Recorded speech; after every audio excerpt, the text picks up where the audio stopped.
The rain hammered the windshield like fists demanding entry as I pulled into the gravel lot of the Willow Creek Inn, the only light in this godforsaken Oregon town flickering like a dying heartbeat. My hands trembled on the steering wheel, not from the storm, but from the voicemail still burning in my pocket, my fiancé's voice, cold and final.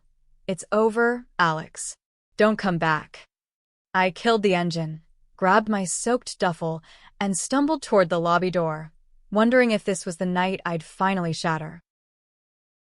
Pushing through the heavy oak door, the scent of aged wood and fresh coffee hit me like a lifeline. The lobby was a relic, faded floral wallpaper, a brass chandelier casting golden pools on the checkered floor, and behind the desk, her. She looked up from a ledger, her dark eyes catching mine with the precision of a spotlight. Mid-30s, maybe, with raven hair pulled into a loose chignon that begged to be undone, and a uniform blouse that hugged her curves just enough to make my breath hitch. "Rough night?" she asked, her voice smooth as bourbon, laced with a Pacific Northwest drawl that wrapped around my frayed nerves. I dropped my bag, water pooling at my feet. "You have no idea." She slid a key across the counter. "Room 7, 3rd floor," her fingers brushing mine for a split second that felt like eternity. In that touch, something ignited, a spark in the downpour, pulling me from the edge I'd been teetering on for months. Her name was Lena, she told me as she handed over the key, her smile tilting like she knew secrets I hadn't confessed yet. "Welcome to Willow Creek, Alex. It's not much, but it's home." I mumbled a thanks and headed for the stairs, my boots echoing in the empty hall, but her gaze followed me, heavy and warm, like she'd already mapped out the cracks in my armor. That night, as thunder rattled the windows of my cramped room, I lay awake staring at the ceiling fan's lazy spin, replaying that brush of skin. Back in Seattle, I'd buried my doubts under wedding plans and corporate ladders, convincing myself love was a checklist. But here, in this forgotten corner of the world, with Lena's eyes haunting me, the checklist burned. Morning came gray and relentless, the rain reduced to a drizzle that clung to everything like regret. I dragged myself downstairs for coffee, the lobby now bathed in soft daylight filtering through lace curtains. Lena was there, polishing silverware with rhythmic strokes, her sleeves rolled up to reveal forearms toned from years of what? Hauling luggage? Taming this town's wild edges? She glanced up, that smile again, deeper this time. "Sleep okay? Room 7's got that squeaky bed, drives some folks mad." I poured coffee, black and scalding, leaning against the counter. It was fine. Better than the alternative. The words slipped out before I could cage them, heavy with the weight of last night's voicemail. She paused, fork in hand, her eyes searching mine. "Alternatives can be overrated. Sometimes the detours are where you find the real road." Her voice held no pity, just a quiet knowing, like she'd walked her own detours and come out scarred but standing. We talked then, easy at first, about the storm, the town's annual cranberry festival that was weeks away, how the inn had been her family's since the Depression. But as the coffee cooled, the conversation veered, pulled by some invisible current. I told her about Seattle's grind, the job that ate my soul, the wedding that was supposed to fix it all but only amplified the hollow. "I thought I had it figured out," I said, tracing the rim of my mug. "Turns out I was just performing." Lena set the fork down, leaning closer, her scent, vanilla and rain-soaked earth, filling the space between us. "Performing's exhausting. What if you stopped? What would you want if no one's watching?" Her question hung there, raw and probing, stripping me bare. I met her gaze, those dark pools reflecting my own unspoken hungers, and for the first time in years, I didn't look away. "I don't know," I whispered. "But right now, this feels like a start." She laughed softly, a sound like wind chimes in the fog, and nodded toward the window. "Then let's get you out of this lobby. Willow Creek's got secrets that rain can't wash away. Grab your jacket. I'll show you the bluff." I hesitated, the rational part of me screaming to pack up and flee back to the life I'd torched. But her hand on my arm, light as a promise, silenced it. We stepped into the mist together, the town unfolding like a half-remembered dream. The bluff overlooked the Columbia River Gorge, cliffs dropping sharp into the churning water below, evergreens clawing at the sky like defiant fingers. Lena led the way up the muddy trail, her boots sure-footed, while I slipped and cursed, my city legs protesting. "You're a natural disaster," she teased, offering a hand to steady me.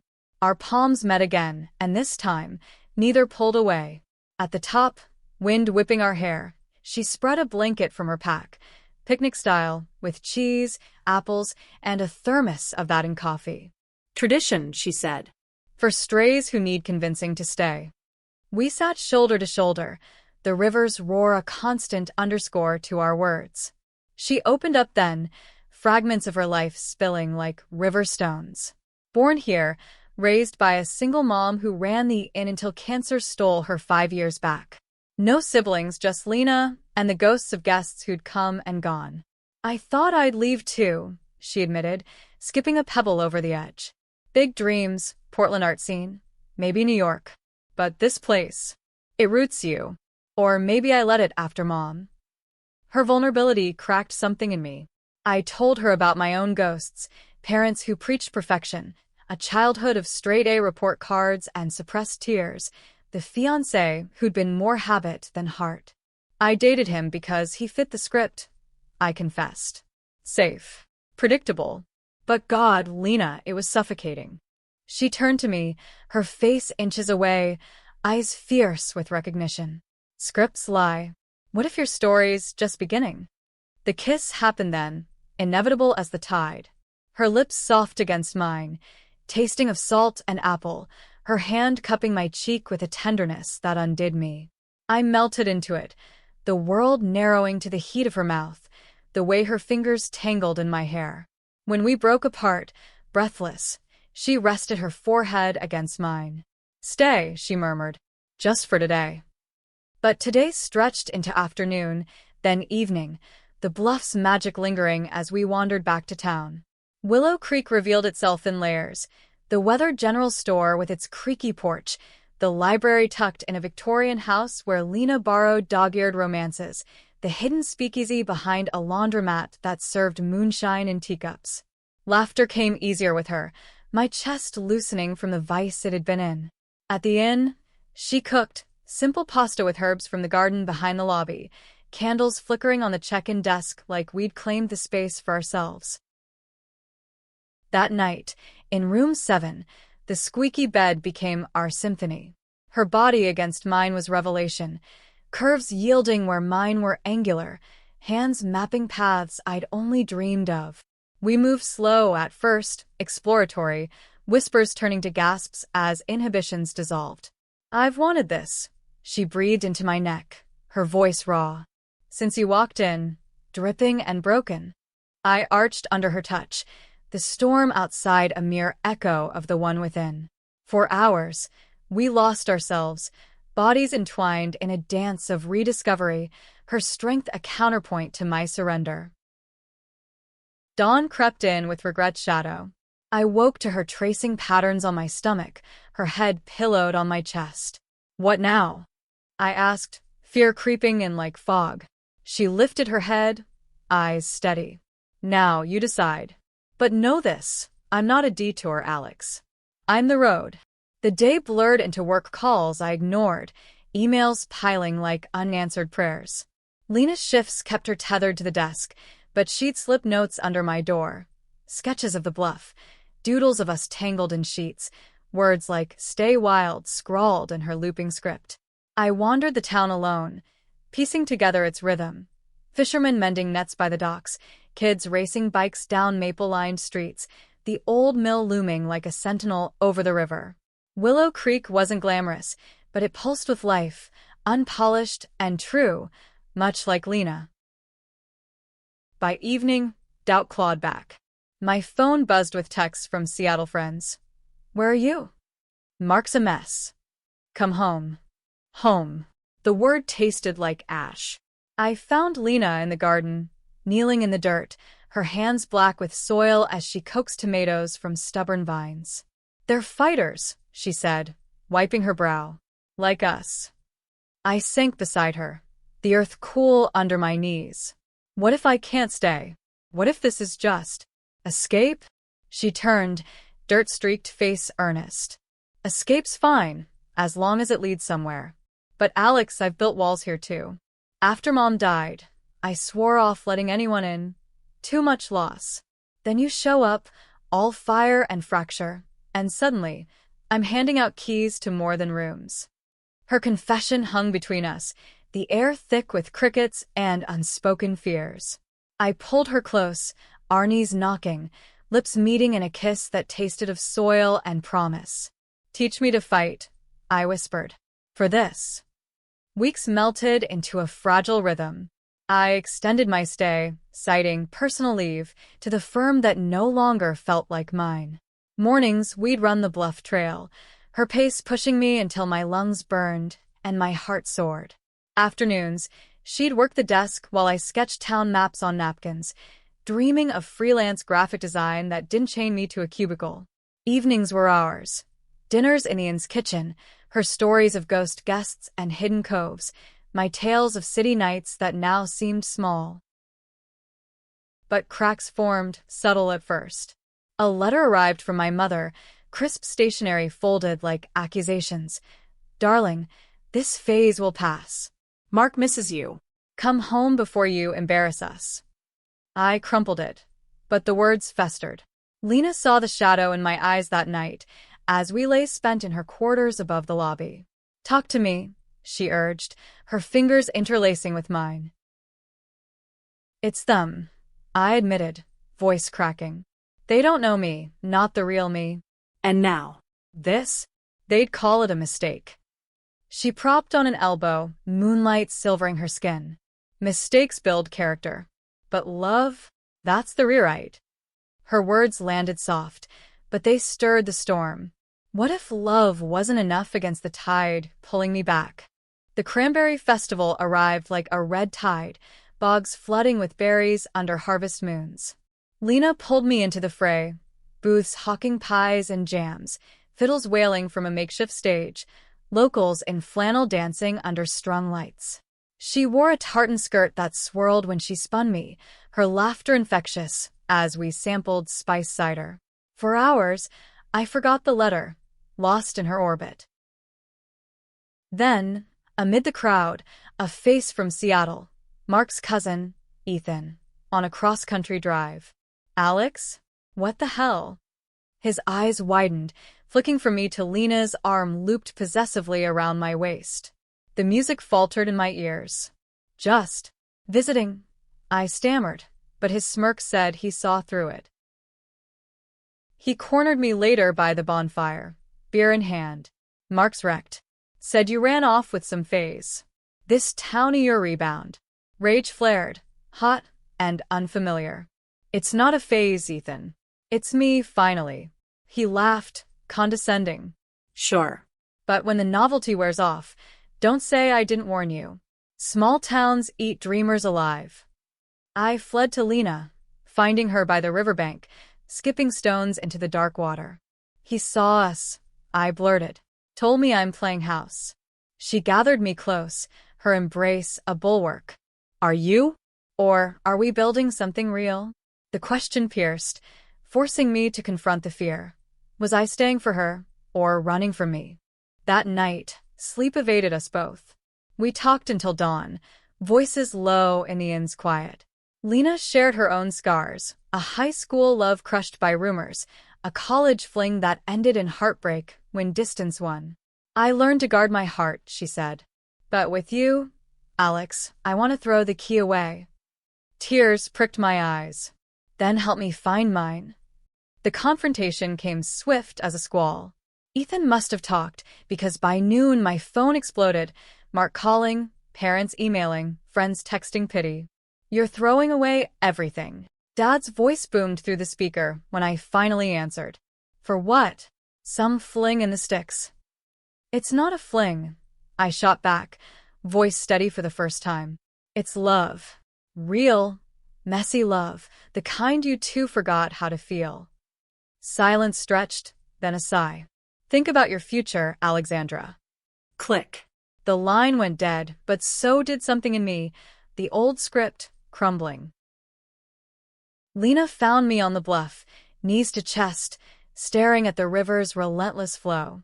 She sat beside me, silent at first, then, "I won't beg you to stay. But if you go, take this."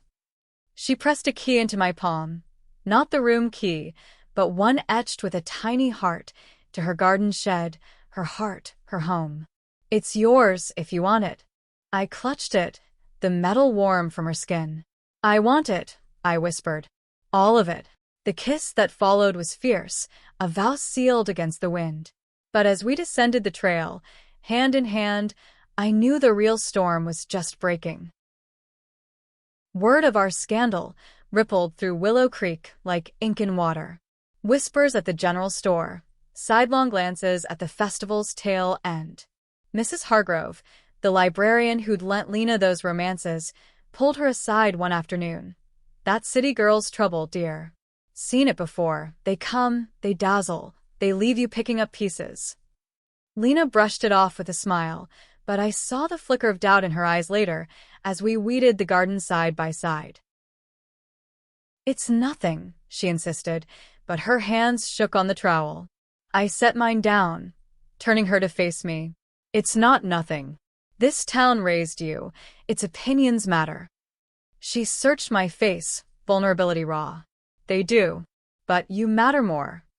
We made love that evening in the shed, surrounded by pots and soil, the earthy scent mingling with our sweat. It was urgent, reclaiming, her body arching under mine as if to etch us into permanence. Yet the pressure mounted. My boss called next, voice oily with false concern. "Take all the time you need, Alex, but we can't hold your position forever. Deadlines wait for no one." I hung up, staring at the key in my palm. Freelance dreams felt foolish now, a child's sketch against corporate steel. Lena sensed the shift, cooking my favorite, salmon from the river, wild greens, but the meal sat heavy. "Talk," she said, finally. Fork paused. I spilled it all. The job, the family, the fear that Willow Creek's charm was a cage of its own. "What if I resent you? What if I wake up one day, hating the quiet?" Her face paled, but she nodded. "Then you go. But don't go half-hearted. Choose, Alex. Fully." The ultimatum lit a fire. That night, alone in room 7, the bed no longer squeaking without her, I paced, lists forming in my mind, pros of staying, her laugh, the bluff's view, freedom to breathe, cons isolation, lost status, the unknown. Dawn brought clarity, sharp as the river's edge. I wasn't choosing between worlds. I was choosing myself. I found her at the desk, checking in a family of 4, her professional mask flawless. When they left, I slid the key back across the counter. Her breath caught. "I'm keeping it," I said. "But on my terms. I'm starting that design business, remote for clients who value heart over hours." "And you." "You're my reason, Lena. But I'm staying for me too." Relief flooded her features, tears brimming. "Then let's build it together."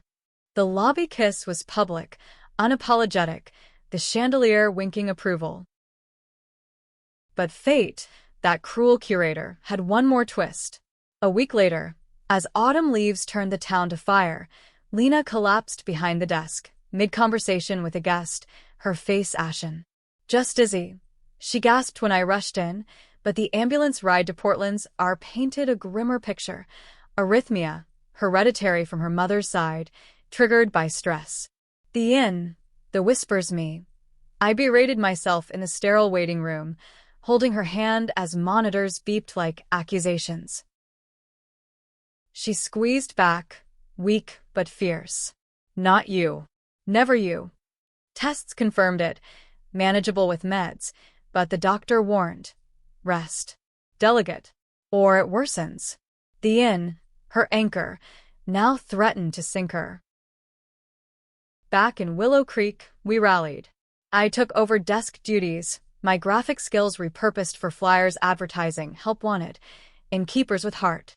Locals stepped up, Mrs. Hargrove with recipes, the fisherman with repairs, the town weaving a net around us.